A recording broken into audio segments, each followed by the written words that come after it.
I'm Jeff Mazo. I'm the Consulting Senior Fellow for Environmental Security and Science Policy at the Institute. And our speaker today is Dr. Bjorn Gunnarsson, who's the Managing Director of the Center for High North Logistics in Kirkenes in northern Norway. It's about 250 kilometers from Murmansk, so they're ideally positioned for monitoring what's going on along the northern sea route and contacts with the Russians. Bjorn has spoken at a number of IISS events before at our capstone seminar for the IISS Forum on Arctic Climate Change and Security in Stockholm last May, and again at our Global Strategic Review in Stockholm in November. He's always a delight to hear, and every time he speaks I learn something new, and I'm sure you'll learn a lot today.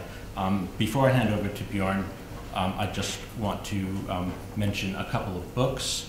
I want to plug Arctic Opening, which is by me and my colleague Christian Lemire at the Institute in our Adelphi series. It's at the printers now and will be out in January. And I also just want to mention this one, Shipping in Arctic Waters. It was one of the main sources for our part chapter on maritime sea routes in our book, and the bulk of the funding for this came from Bjorn's Institute, and many of the chapters are available in draft on the Center's website. Having said that, I'll hand over to Bjorn. He'll speak for about 40 minutes, which is longer than we normally do, but he's got a lot to say, and that'll leave us 20 minutes for discussion and Q&A, and of course, anyone who has further questions is welcome to hang around a little bit longer afterwards and for informal discussions.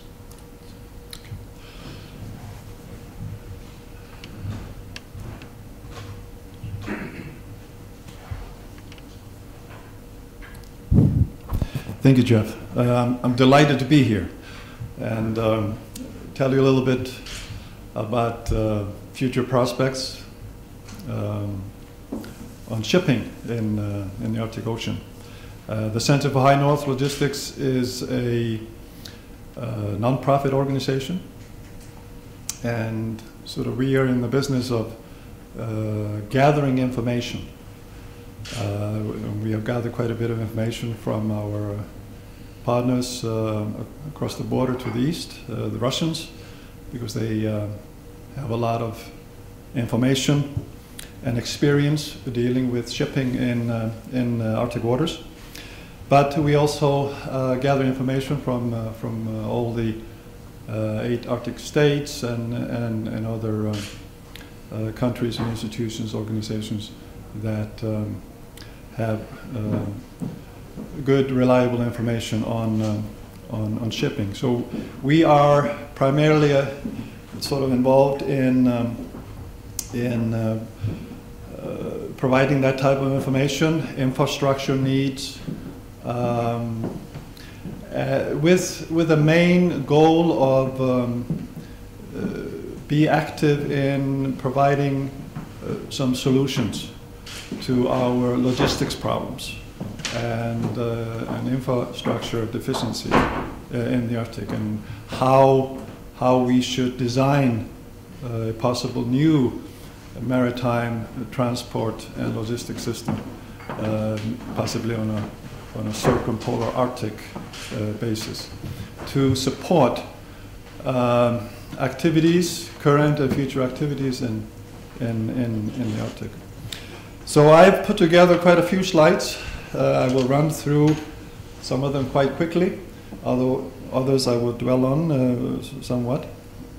But hopefully you will sort of get a gist of what is going on in Arctic. I will present the sort of traffic data, the number of ships going through each year, starting with the year 2010, which sort of was the beginning year of international commercial shipping activity, and see where we are heading, and also go through some critical points that we need to consider and need to evaluate and need to find solutions to if the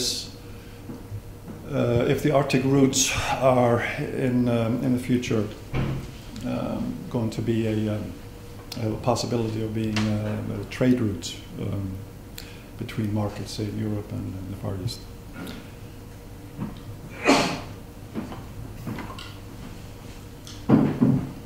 Here on this slide are just indicated some of the main traditional trade routes. The Suez route, the Cape route, and then Panama, and the route through the southern tip of South America. But what we are dealing with here is today is a new route, sort of the top of the world, from particularly from northern, maybe Western Europe, to markets in the Far East, but obviously from there to other destinations as well. So referred to as the Northeast Passage, and the Northern Sea Route is only a part of the Northeast Passage. We use the Russian definition of the Northern Sea Route from Novaya Zemlya to the Bering Strait. So that is sort of the definition of the Northern Sea Route, which is in a part of the Northeast Passage. So new sea routes through icy waters. Here are some of these sea lines indicated. In red is the Northern Sea Route. The Russians actually refer to this as the Northern Sea Route water area, because there is not any one particular sort of sea line. It's an area where ships can go. Larger ships would have to move further away from the coast, as I will talk about a little bit later on, due to draft limitations, for example, and so forth. So in green is the other route, is the Northwest Passage, and then the possibility of a transpolar route, which is indicated in blue, right through the North Pole. But the interest in Arctic sea routes, okay, let's sort of remind us a little bit of that. It's certainly a business opportunity for commercial shipping, oil, gas, and mineral exploitation, fishing, and tourism. Now, this development in the Arctic is much more realistic now than ever before, and there are a few things that we should keep in mind as a reason for that. It's a sea ice reduction. I will talk a little bit more about that as well. Very important is the technological development, new ships, new technology, and so forth.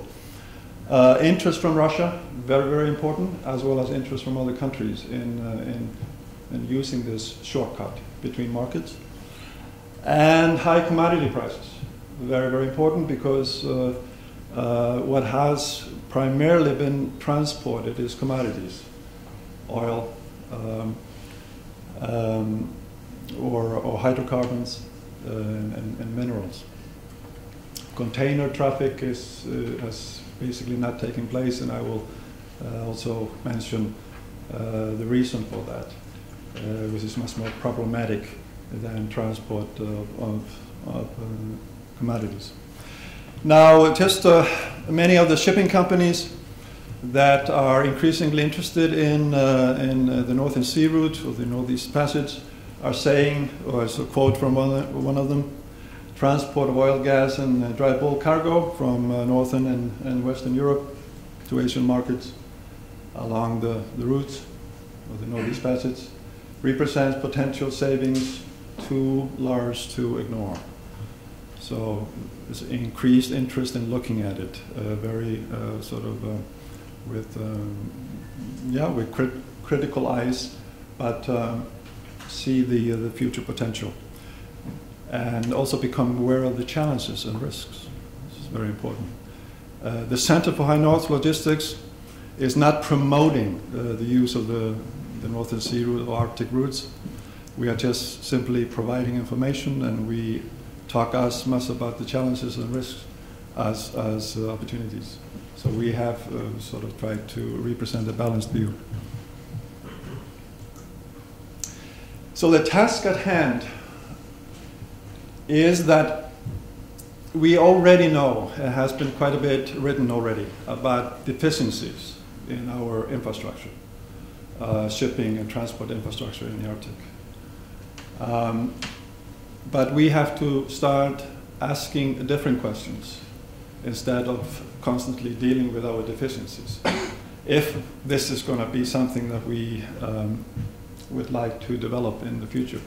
And we have to start asking questions, what type of infrastructure is needed?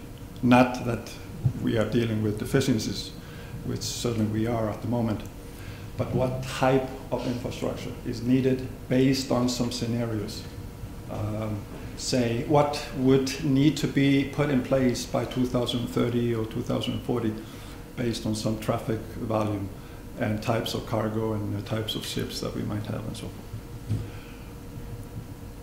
So very, very important now is to look at new logistics and marine transportation system.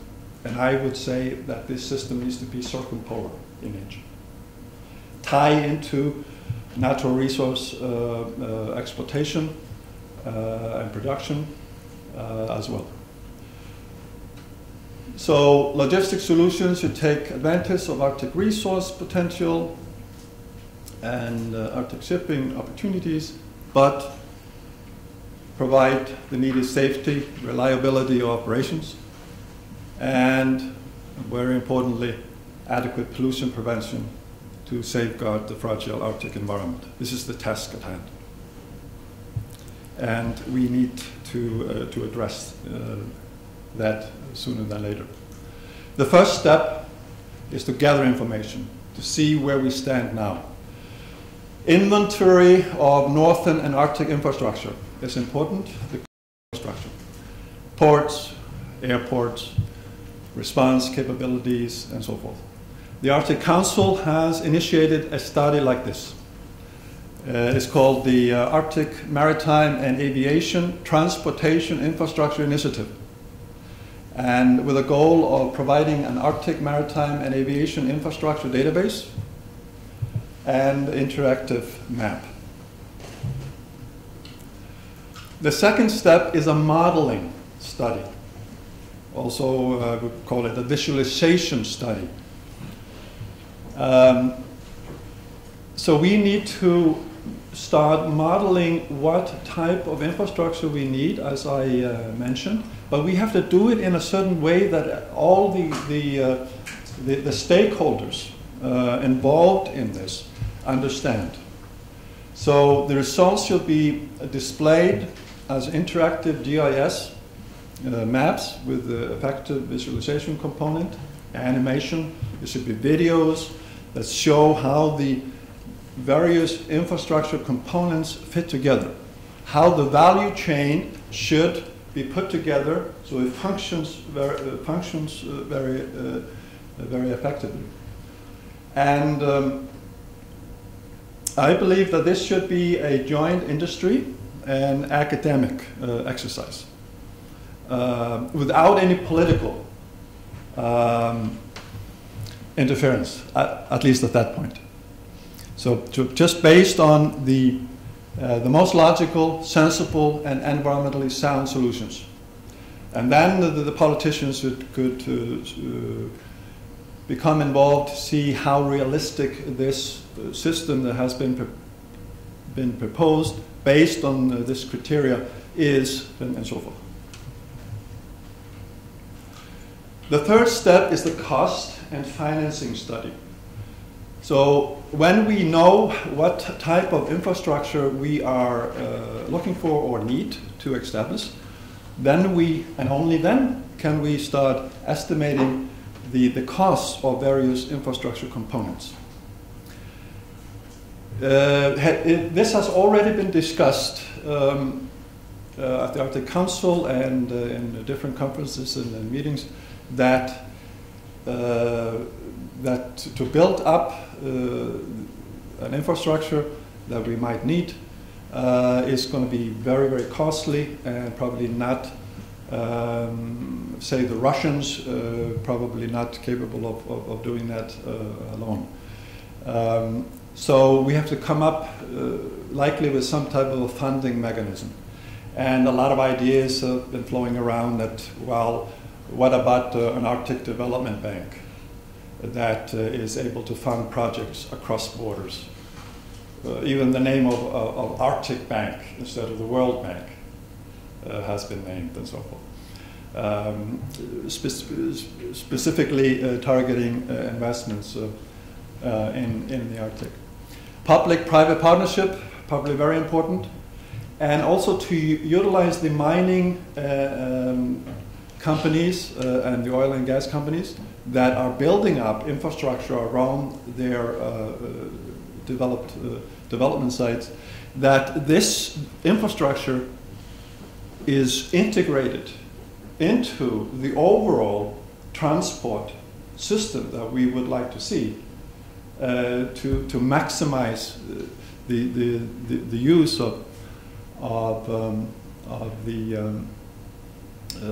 funding and so forth, I think is also very important. So, the task is a new marine transport and logistics system. We have to start looking at the big picture. Like so often before, we are looking at individual puzzles and dwelling in and so forth. Now, it's very, very important to look at the big picture.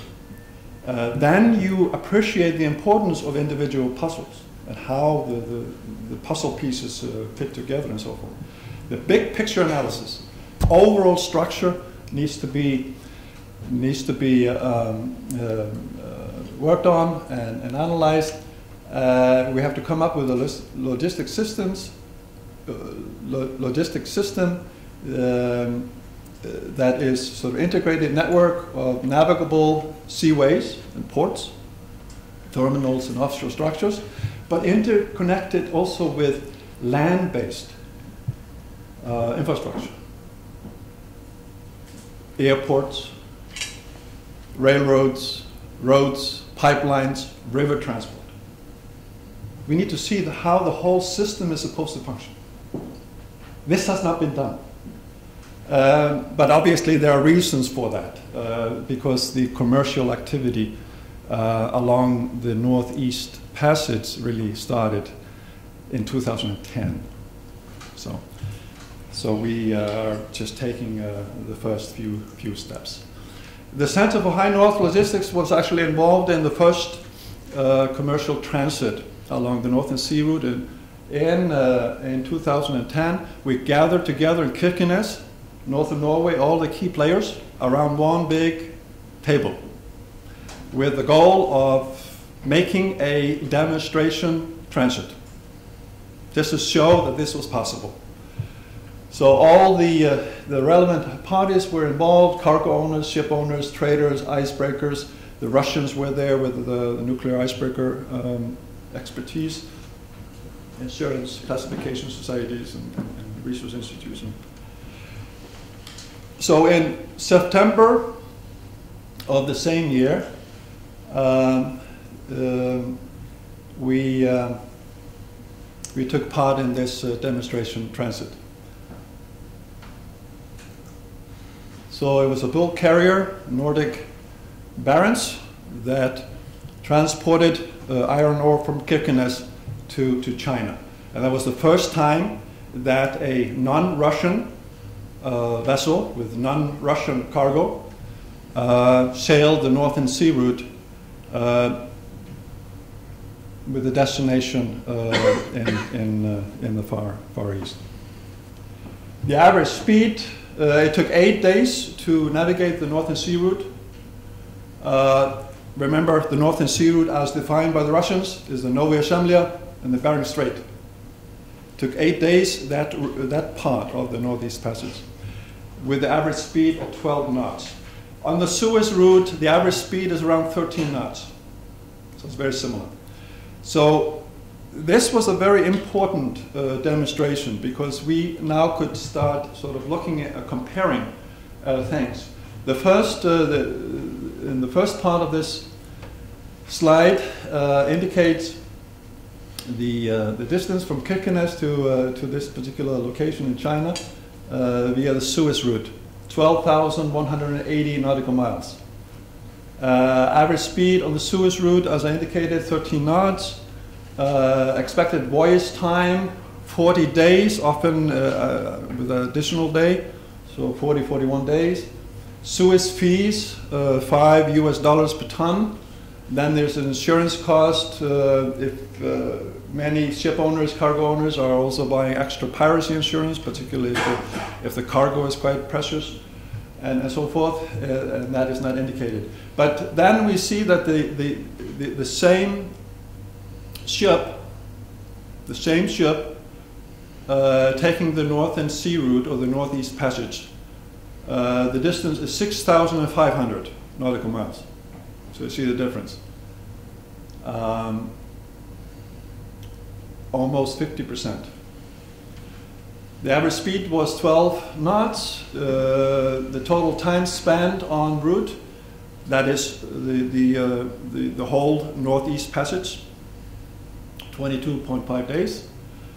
The tariffs, the icebreaker fee was set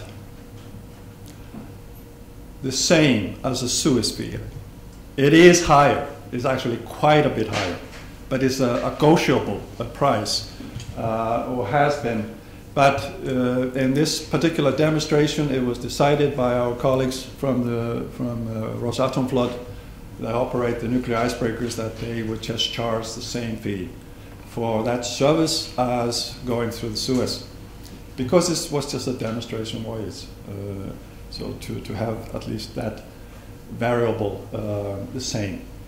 And then insurance costs for this particular vessel was $40,000, maybe a little bit higher than it would have been through the Suez, but not by any stretch of the imagination unrealistic or very high. Estimated time saved on the NSR, 17.5 days. Fuel saved based on consumption, 28 metric tons of oil per day, was 493 metric tons. So the fuel savings one way was $300,000. And then we save in greenhouse gas emissions, CO2 and NOx and SOx and so on. So this was the first time that we sort of had that type of comparison. And that sort of started a lot of interest. I was meant to do that, demonstration. That same year, the first passenger vessel went also through. In September, 16th to the 23rd of September, it went through the Northern Sea route. Now, in 2010, the total volume being transported was 111,000 tons. The number of vessels, 4. The following year, it went quite a bit up, based on the demonstration, and this was indeed a possibility. Went up to 820,000, actually a little bit more than that, but and then 34 vessels serviced by the Rosatomflot, or the nuclear icebreaker fleet in Russia. What was transported was primarily hydrocarbons, gas condensate, kerosene, which is jet fuel, diesel fuel, and then also iron ore concentrate. There was some fish being transported the other way, from the Far East to west, to actually St. Petersburg. Some general cargo. So you see that the final number was 834,000 or 835,000. So mainly tankers, bulk carriers, or liquid tankers. So just large vessels that went through in 2011, you can see them here. as an example. From Russia to China, from Russia to Thailand, Russia to China, Norway to Thailand, and so forth. And the cargo volume being transported and what was transported. Already in 2011, 34. So it picked up very quickly from 4 to. So this tanker here, 75,000 deadweight ton, carrying 61,000 tons of gas condensate, went in July. You see, at the end of July. The navigational season is basically from the 1st of July to the 15th, sometimes to the 30th of November. So we're talking about 4.5 to 5 months. Already in the beginning of July is quite a bit of sea ice. In November, the eastern Siberian Sea freezes even as it did this year in late October, with an already 30 centimeters of sea ice. So okay, we're talking about 5 months at the most.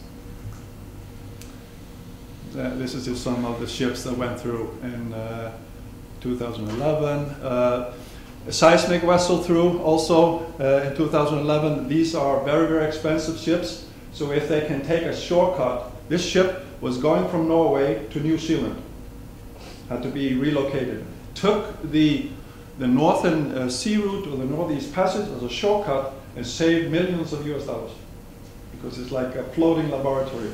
So the time cost for this type of vessel per day is very, very high.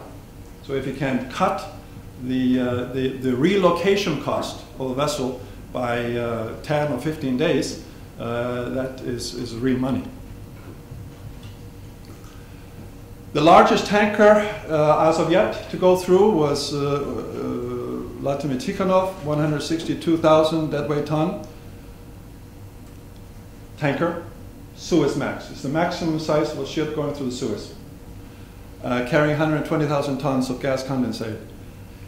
In August 2011, with a record speed of 14 knots.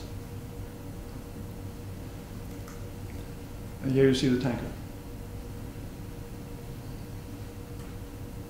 Big ship. And here are some of the statistics for 2012. There were 46 vessels going through, 1.26 million tons. We thought that it would even go up to 2.5, or some would say 5 million tons this year. But it was a little bit difficult year because there was more ice than normal, and so that didn't materialize. Also, we thought that gas condensate would be, as it had been in 2011, 2012, a large part of the cargo. But due to changes in Novatec operation, they didn't use the Northern Sea route as much as they had done in previous 2 years. So the volume was not as high as expected in 2012. Here you see cargo volume going eastbound, cargo volume going westbound. Number of vessels, west-east 25 and east-west 21. And the flags, 18 Russian out of the 46. That year, the first LNG tanker went through, loaded, Ob River. And they did it in November, just as a demonstration again. That is even possible to take an expensive LNG tanker through the Northeast Passage in late November. Obviously guided most of the time by Russian icebreakers, but it was possible. We were told that both the cargo owner and the ship owner hardly slept the whole time when this expensive vessel was going through ice along the Northern Sea route. And these are the figures this year. So 71 transits, they went up quite a bit. but the volume did not go as high as expected, 1.35 or 36 million tons. But again, an LNG tanker went through in this navigational season, and that was the Arctic Aurora that went from Hammerfest, from Melkøya LNG terminal in northern Norway to Japan with 66,000 tons of LNG in September. September is usually the best month to transit. Least sea ice. If you look at, as an example, shipments between ports located outside the Arctic, because as I told you before, most of the cargo being transported are natural resources within the Arctic, and then transported to markets in the Far East.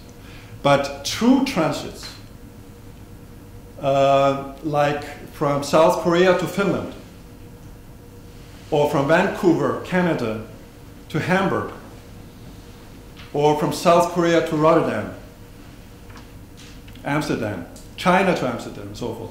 These are true transits, not transits that take place sort of within the Arctic with resources there, but purely between markets. Now, having said that, and what is my time? 30. Okay.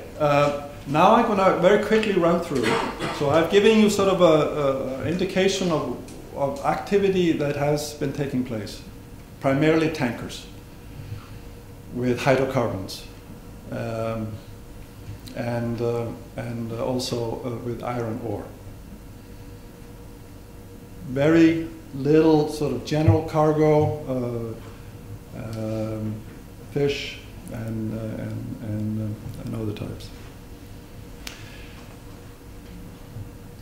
When we are sort of looking at the some of the future importance of Arctic sea routes, we look at all these things here, but there are much more variables to consider. But these are certainly important ones as well.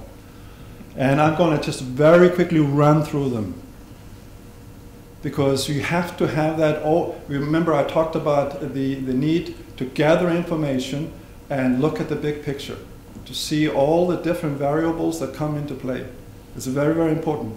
We don't need the details at that stage. But then when we have the big picture, we can focus in on individual puzzles. So these are some of the sort of the big picture, the things that we need to address. Significance of sea ice reduction for future Arctic navigation. Okay, so it's clear that diminishing sea ice, and particularly rapidly melting multi-year ice. This is ice that does not melt over the summer time and collects and builds up. Can be very, very thick sea ice and very, very dangerous to shipping. That rapid melting of sea ice and multi-year ice is certainly promoting future shipping activity in the Arctic. If you look from the year 1979, 40% reduction in sea ice, in the aerial extent of sea ice. If we look at the thickness of the ice, so it's 40% reduction in the aerial extent. If you look at the volume of the ice has actually retreated or diminished by close to 70%. Last 7 years or so, the multi-year ice, only for the last 7 years, the multi-year ice has diminished by 50%. This is the extent of the melting occurring and the climate change occurring in the Arctic. So that has led scientists just to extrapolate current trends when the Arctic Ocean will be almost completely ice-free in the summer, at least, during the current sort of navigational season. And that could actually happen somewhere between 2030 or 40. It could happen earlier, because it could also be a cascading effect that often occurs with some natural processes. When you reach a certain critical threshold, things happen very, very quickly, but not so quick up to the threshold. This has been known in geology and for a number of different processes. Year-to-year variability of sea ice will, though, remain a challenge during the current navigational season. This season was much more difficult than in 2012. So this variability between years is something that we need to deal with, particularly early in the season and late in the season. But relatively thin seasonal sea ice, if the multi-year ice is gone, then it opens up the possibility that if we design a proper ice-strengthened ships, that we can plow through seasonal ice year-round. The multi-year ice is gone. There are going to be ice ridges because the Arctic is going to be more dynamic, so it's going to move around more, and we're going to probably see these ice ridges. That's why it's so important to have a very sophisticated navigational and communication system, almost real time, so the captains of the tankers can move away from ridges, ice ridges ahead, and so forth. But when the multi-year ice is gone, that opens up the possibility for high ice class carriers and icebreakers to go through on a year-round basis in the winter and in the spring. Then it becomes very interesting for shipping companies. The big shipping companies are not so much interested in 5 months if they're already going through this, using the Suez route, have invested in the Suez route and so forth. But a year-round operation, with all the other benefits of the Northern Sea route, if it can be made reliable and safe, then it's very, very attractive. So in September 2012, this was the situation, and the line is the 30-year average. So you can see that it's shrinking and shrinking. It's getting thinner and thinner. Also, I just want you to realize that the Arctic Ocean is actually ice-locked most of the year. Don't have the illusion that we are going to be seeing the Arctic Ocean ice-free for most of the year. That doesn't happen. If the Arctic does not freeze in the wintertime, then we are in serious problem. Then we are really have screwed up a lot in terms of mitigating climate change. So if you look at January, February, March, April, May, and June, is basically covered in sea ice. Seasonal ice is about 1.5 to 1.6 meters thick. Then we have the multi-year ice, and then we have the ice ridges. Then you can see that in July it starts breaking up. So that's the first month of the current navigational season. August, further, September is usually the best month. Already in October, in some years, it starts closing in the East Siberian Sea, as I actually did this year.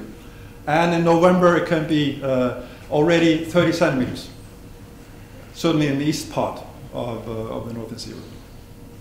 Right. So yeah, we could be looking at 5.5, maybe 6 months, but that's it. For this to be a very interesting exercise, we have to think 12 months. And then what is involved in that? And then this infrastructure discussion becomes quite interesting. Energy and mineral resource development, this is the main driver. bringing resource material out of the Arctic to markets primarily in the Far East. That's the main driver. Will be in the years to come. Maybe in the next 1 or 2 decades, the main activity.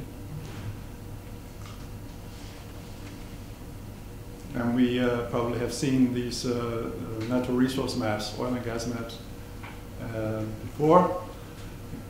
The Scandinavian countries are very interested in the Northern Sea route because if they have, say, a rail link all the way north to harbors like in Kirkenes, they could ship their ore and iron ore and other types of ore along the Northern Sea route. This is a map of the Barents and the Kara Sea, of already identified oil and gas fields.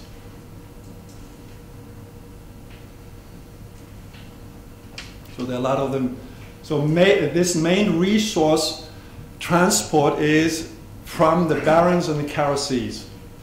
But if we look at Siberia, the Russia at large, there's a lot of both oil, hydrocarbon and mineral resources east of the Urals. And an interesting thing, seen from the Russian perspective, is that the Northern Sea route can unlock the resource potential of Siberia, because the Russian rivers all flow north, connect with the Northern Sea route, and then transport these commodities to markets in the Far East. So this could lead to industrialization on a scale that we haven't seen yet. The freight market, obviously commodity prices and demand in the Far East is a current driver of this natural resource material transport eastwards. But we also have to worry about transport going west. Because if the ships only are loaded one way, then that is not really competitive to the Suez. So we need to think about cargo going west. So that's something that we have to, should be a part of our overall infrastructure modeling and scenario analysis. So as already we have seen, it's the bulk carriers and tankers that are using the Northern Sea route because they follow a less predictable schedule than container or liner services. They have to be very, very precise because of the unloading and loading. But our our Japanese friends ask us, well, what about transport of cars? Sort of special cargo, not containers, but special cargo, and that. Anything that is being stored and can be stored at a delivering port should be of interest here. So the tankers, not so much containers. It's much more problematic. Time and cost savings by using the Northern Sea route, at least, well, it can be said around 40%. Shorter in travel time, fuel, and freight shipping costs compared to the Suez. The overall cost savings depend on the type of cargo you have.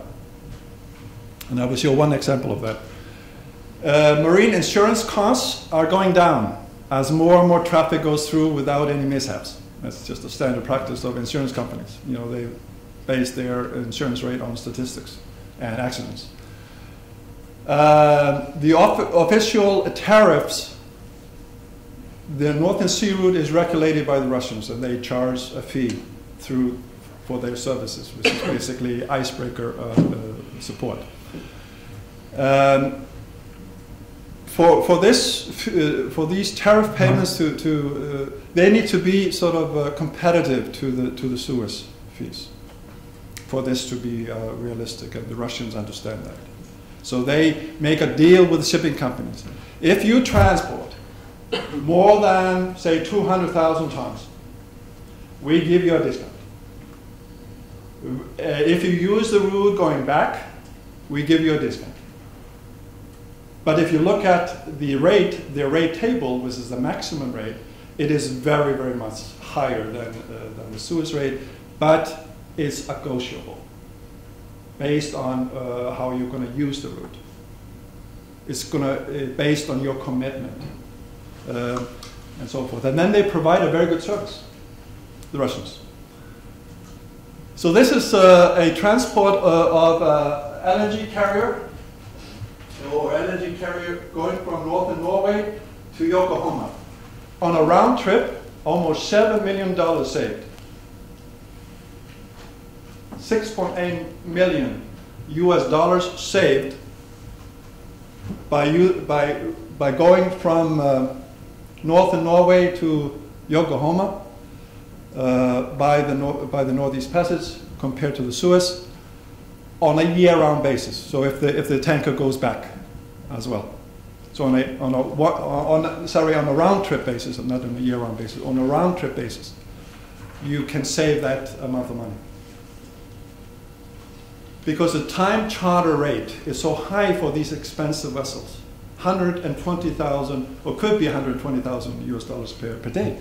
So if you save like 15 days, or even 20 days, then that adds up to a considerable amount of money. So if you're carrying very precious cargo that is time sensitive, then in delivery, then this is a very good thing. Okay, so greenhouse gas emissions are obvious. You burn less fuel, so you are emitting less greenhouse gases. But then we have to think about this. If we are looking at year-round operation and in sea ice through the rest of the year, the ships are going to go much slower and need much more power, so then they emit more, right? So you can't just look at this current situation. You have to, again, think out of the box. So this is just an example here of some emission savings for this particular vessel, a Panamax bulk carrier. Saves 128 tons of NOx, almost 4,000 tons of CO2, and so forth. And savings for this particular vessel of 820,000 in terms of fuel costs. Okay, availability of ice class ships. This is a major obstacle today.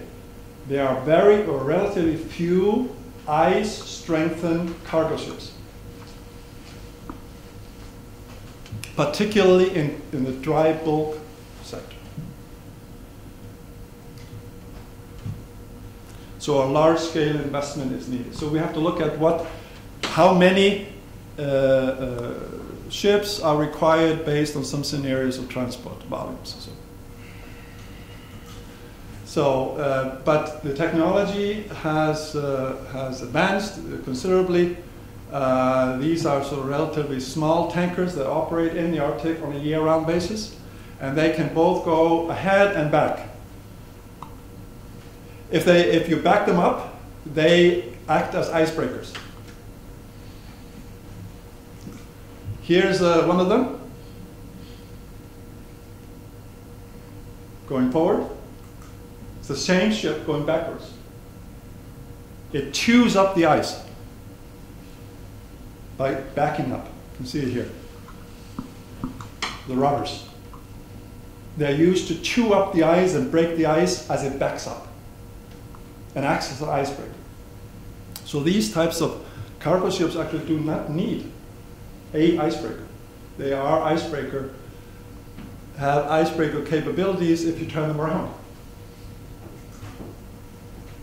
So all kinds of new technology is developing, and that is promoting this overall interest as well.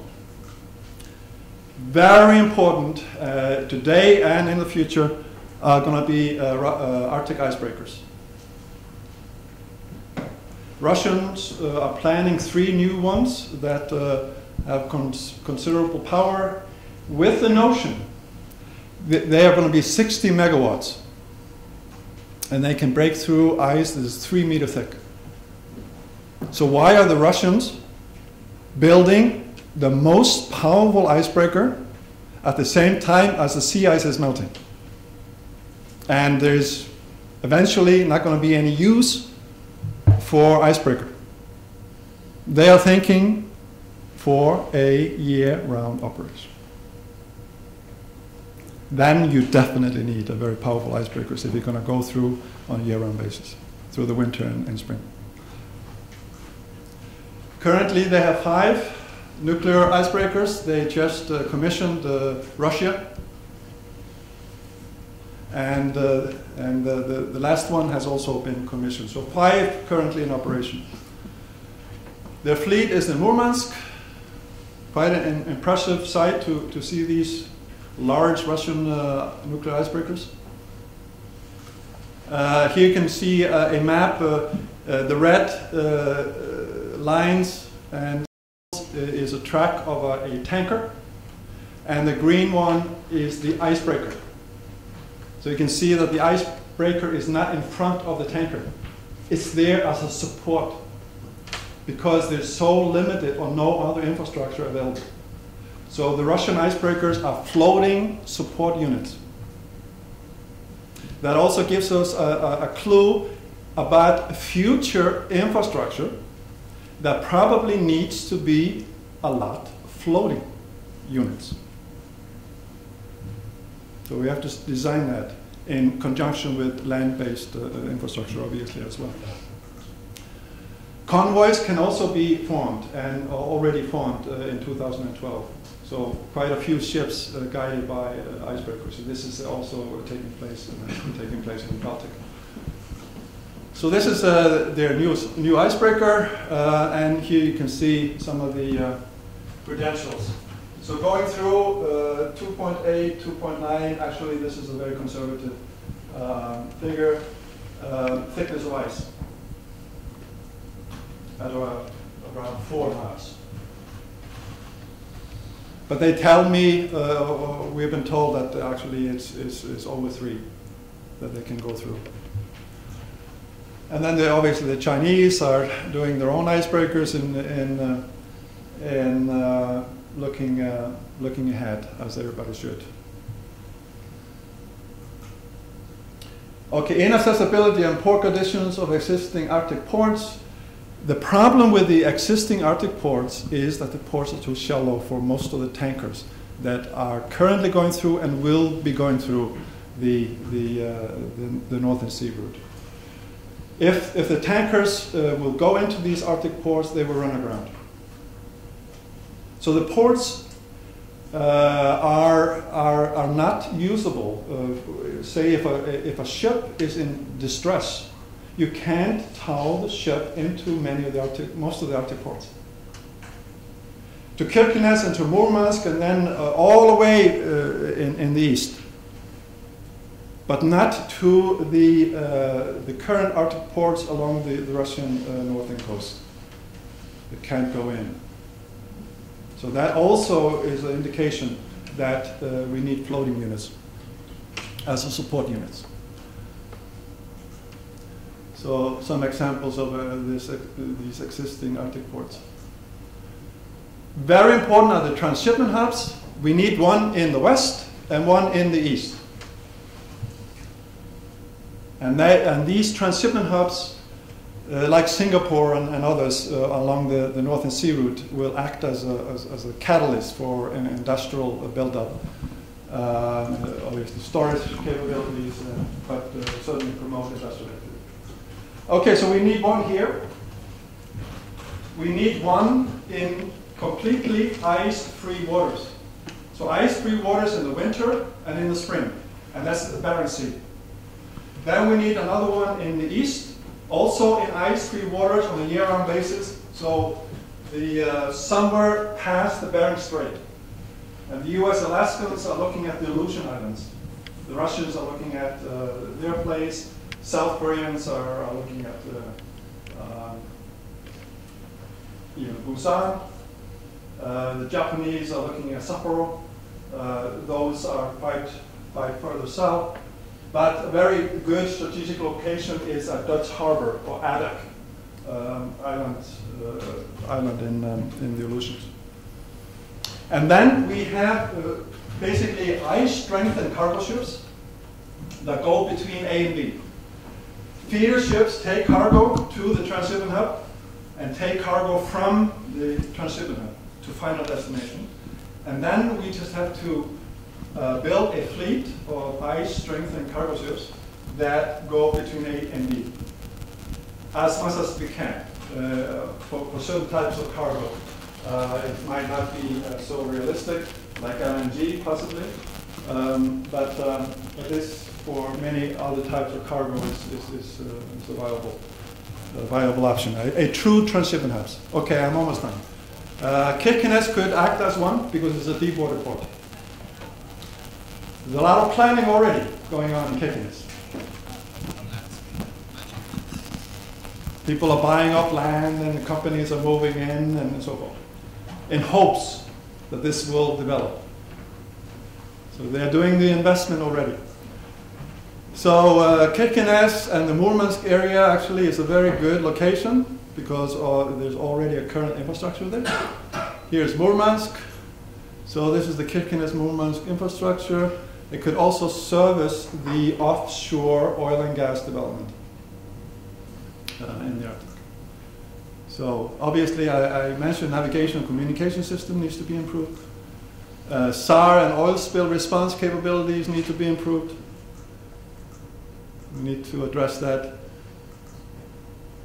Very significant is the IMO Polar Code for Arctic shipping that will set the rules, hopefully make this a very safe and reliable operation to safeguard the fragile Arctic environment, as I mentioned. But we have witnessed or heard that commercial shipping has expressed some worries that if too strict or costly environmental regulations are imposed in the Arctic, for example by the IMO Polar Code, which do not apply along the Suez route or Cape route. If they do not apply there, then obviously it will make the Arctic routes possibly uncompetitive. So same rules have to apply, is what they say. They say, yes, we will uphold obviously to all the rules and we support them, but we would like to see the same rules apply. So the IMO Polar Code should be finalized next year in 2014. So these are two last slides. The future prospects for NSR. Intra-Arctic and destinational shipping will be the most relevant activity in the short and medium term. Transport of natural resource material out of the Arctic. And also serving local communities. So inter-Arctic transport. Successful offshore oil and gas exploration, extraction will depend heavily on safe marine transportation, so we have to integrate the two. Transit traffic as well as services to the offshore industries.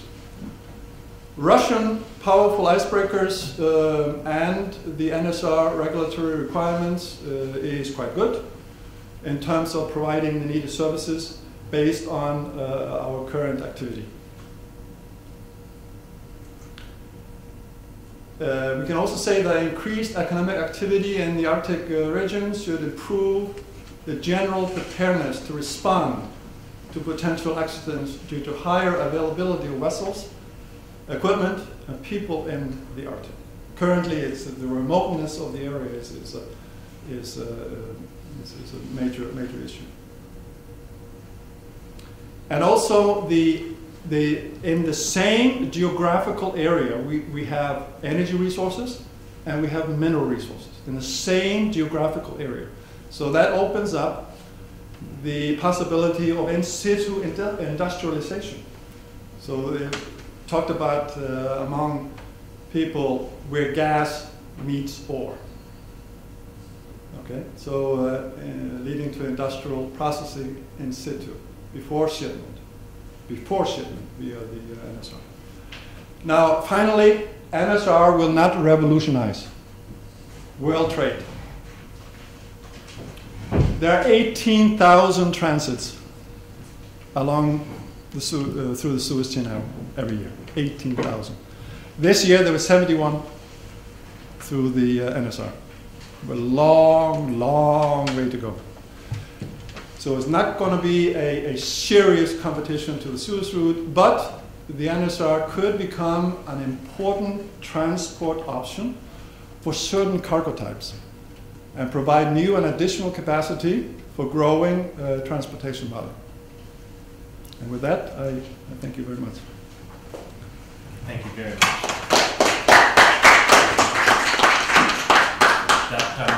That went longer than expected, yes, but yes. I decided to let it run because I think you'll all agree that it was worth it. As far as I'm concerned, we can take whatever time we need for Q&A. I don't know if our IT people or support people can hang around to do that, but it's 1 o'clock, so those of you who need to leave can leave, but I'll open the floor to questions.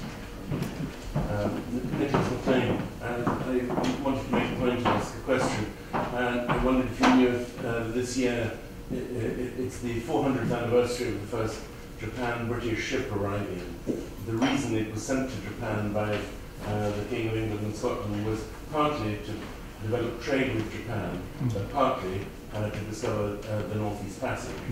So there's been a lot of publicity about that. Yes, yes. The question I want to ask you is whether you think it's fair for the IMO polar code to be tougher, because if there is, for instance, an oil spill in northern waters, they're not the same as southern waters. The dispersal of what spills will take far longer and be far more hazardous. Yes. Certainly as regards to ice and the increased risk to ships due to the local conditions, those issues should certainly be addressed by the IMO. And I don't hear that the shipping companies are certainly against that, and they understand the need for that, because as you are sort of hinting at, the worst possible scenario is a big oil spill in Arctic waters. They and we all know that the public tolerance, as it should, for such a spill is very low, and it could certainly delay or even stop for a while further development in the Arctic if it's a very serious one, and can be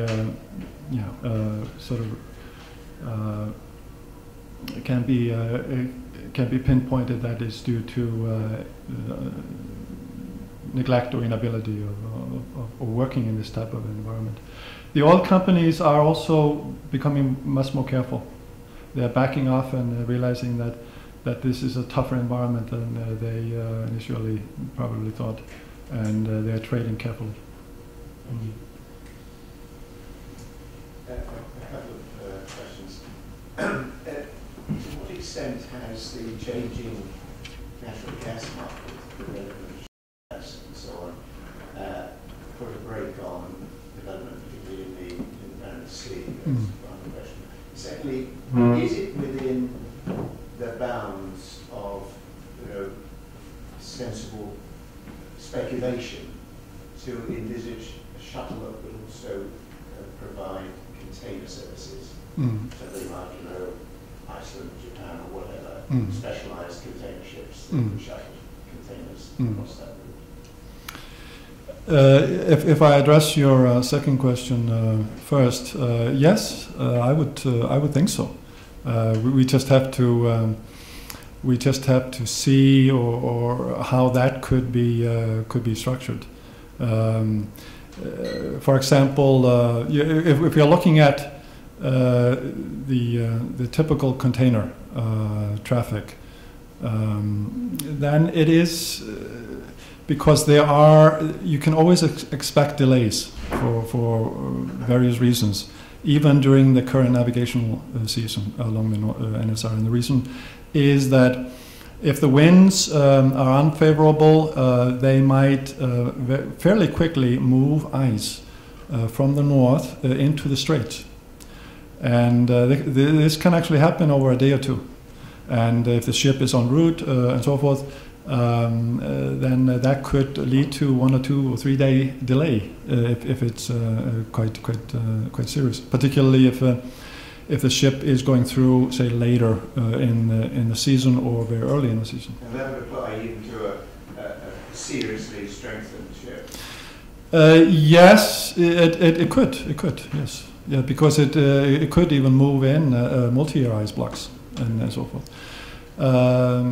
But any type of a special cargo that does not have the same sort of requirements as your average liner service. If you already are going to store it during the at the destination port, instead of there's not going to be a truck that is waiting to take it. And if the weight is, and then you are paying for storage cost and so forth. If that is, and that's why there has been this discussion about special cargo like cars, like the Japanese are thinking about the Toyotas and Hondas that are already stored at the destination port anyhow. So that is any types of special cargo. And then we just have to see how this develops, how reliable if the Russians can guarantee that the route will stay open, doesn't matter what, during the current navigational season. They will have the icebreakers there, and if the weather is not cooperating and so forth, then it is possible, of course, as long as you can stick to a schedule. If you can be pretty certain that you can do that, then containers are certainly an option. Now, regarding the gas market and the LNG, yes, it has impacted the development of natural gas projects in the Barents Sea. That's for sure. The shale gas and the low market price of gas. But the LNG price of LNG is relatively high in the Far East, certainly compared to the price in the Western markets. So that everybody's looking east for certainly for current transport and also. The Stockman, as you know, was put on hold. The Yamal is on schedule, and then you have the Melkøya in northern Norway, and there are other projects that are being sort of further developed. So I think that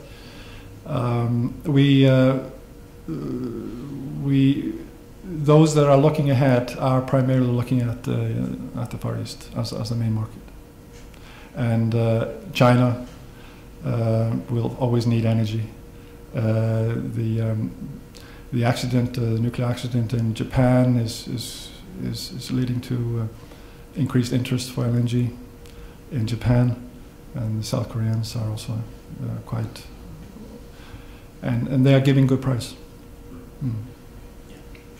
Yes, so Naito from the Japanese Sake Newspaper. Thank you very much, Bob. Regarding that, who will be the winner of this North Sea group battle? Is that Russian? As I heard your presentation, Russia is a very strong point. And the next question is you didn't mention today the Canada and U.S. perspectives. Right. Okay.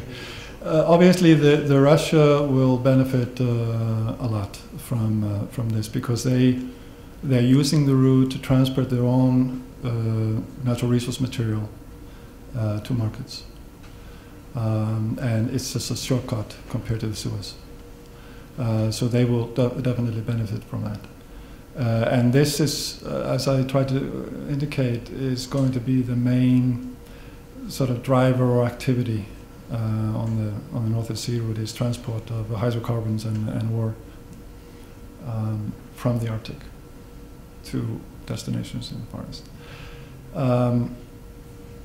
But if the necessary infrastructure is put in place, so a pure transit traffic between ports, say in northwestern Europe and the Far East,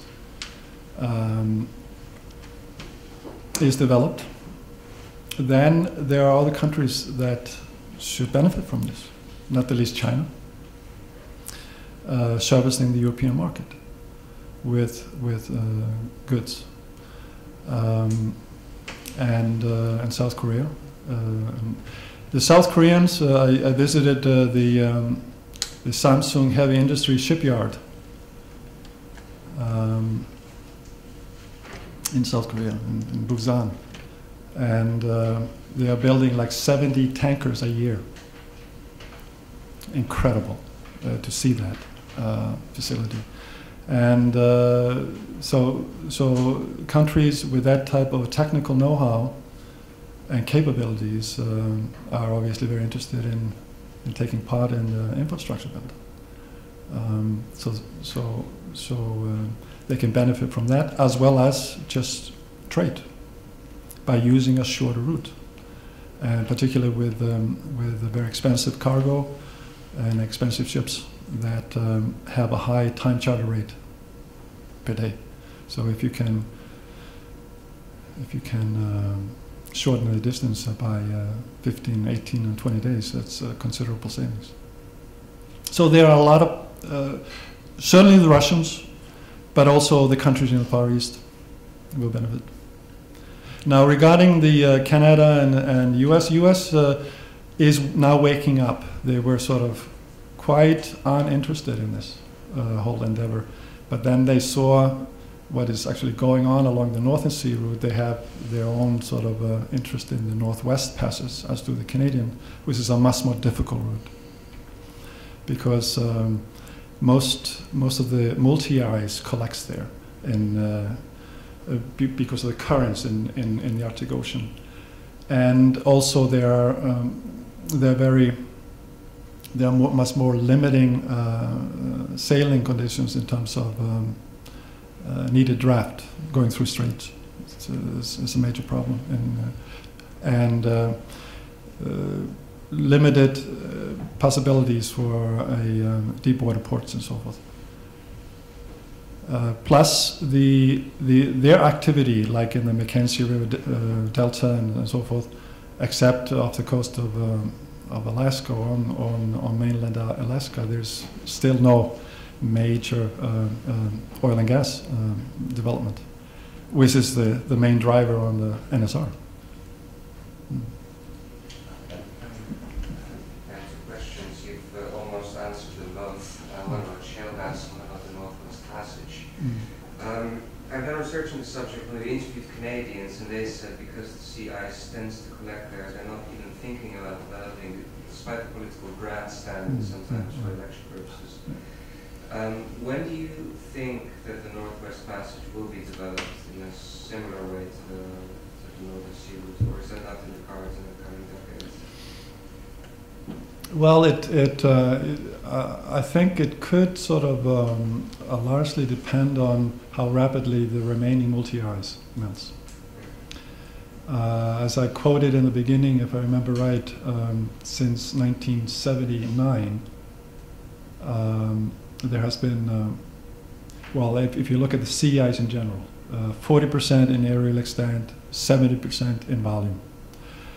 So the multi-ice has, through the last 6 or 7 years, reduced in volume by about 50%. So it's a tremendous what is going on. I mean, nobody predicted this. All the climate models of the PCI, even the ones that were regarded as very, very radical, they even are not predicting the rapid changes.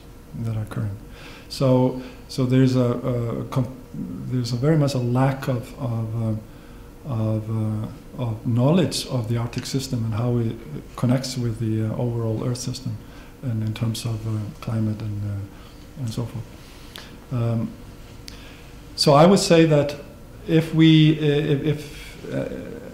and we are sort of extrapolating the current trends, like 2030, 2040, the Northwest Passage might be quite an attractive option.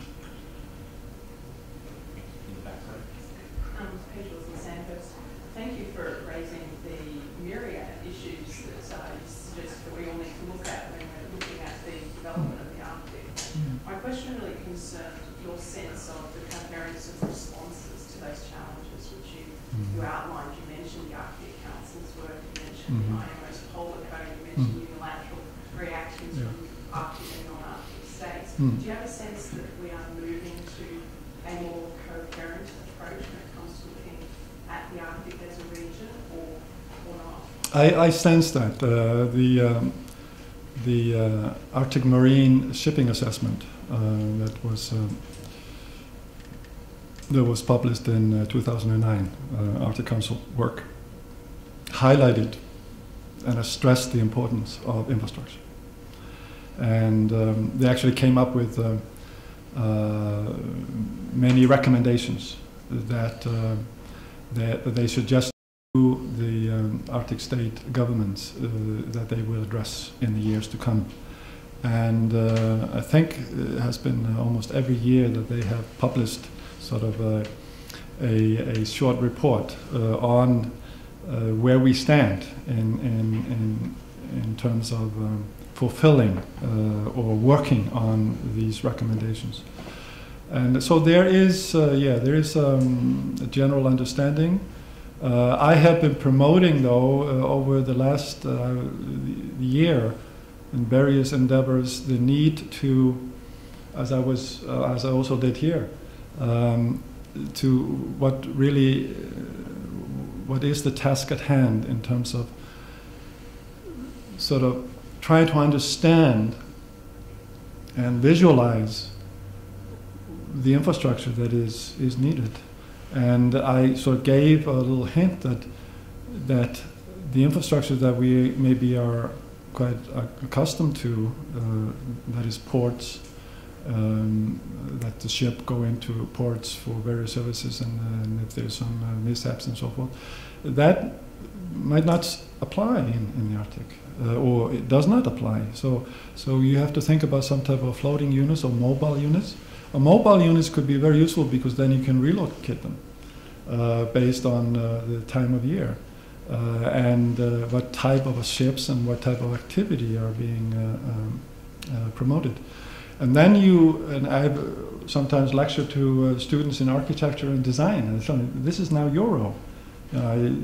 We need to design floating units that can serve multiple tasks.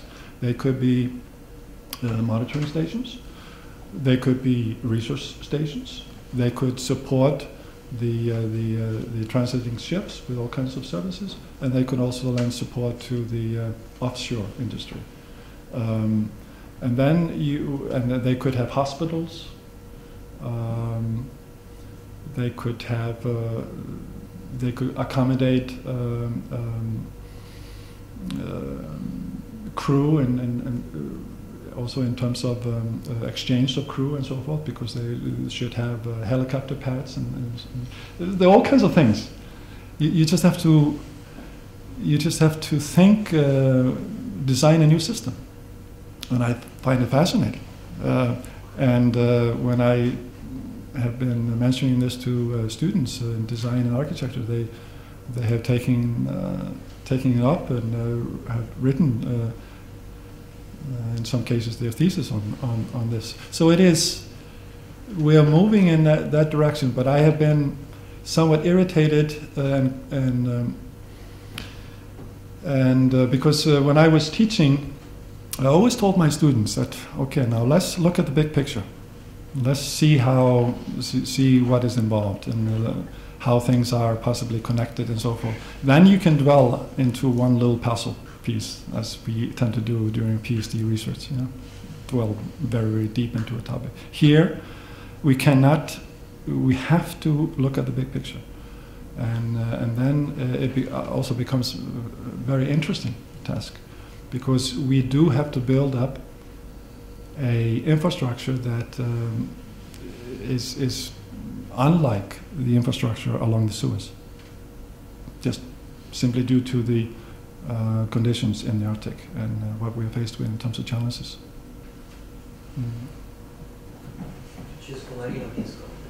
Based on what you say about the logistics and the ports on the Russian border, can you see room for military developments or the rise of strategic competition in the region? Rise of strategic competition in the region? Within Russia? Yeah, in the region between the... Oh, you mean conflict or? Yeah, yeah. Military developments. Well, that's sort of not something that I could say that I am far from being an expert in. But I mean, I've read what the experts have stated, and the regulatory environment is quite set in terms of the resources and who owns the resource rights and so forth. And so the Law of the Sea Convention, and I tend to agree with most analysts that say that, well, yes, conflict obviously in the Arctic could develop, but I think the main source of the conflict would be outside the Arctic, but it could escalate to the Arctic. This is something that Christian and I go into in our book. We spend one chapter on economics, and part of that is on the sea routes. We spend 2 or 3 chapters on issues of military development and strategic government. And our conclusion is that that is unlikely. There's always that possibility, but given the big picture, it's unlikely. Any more? Well, I'm sorry I went way over time, I think, but I hope you learned something new. Thank you all very much for coming.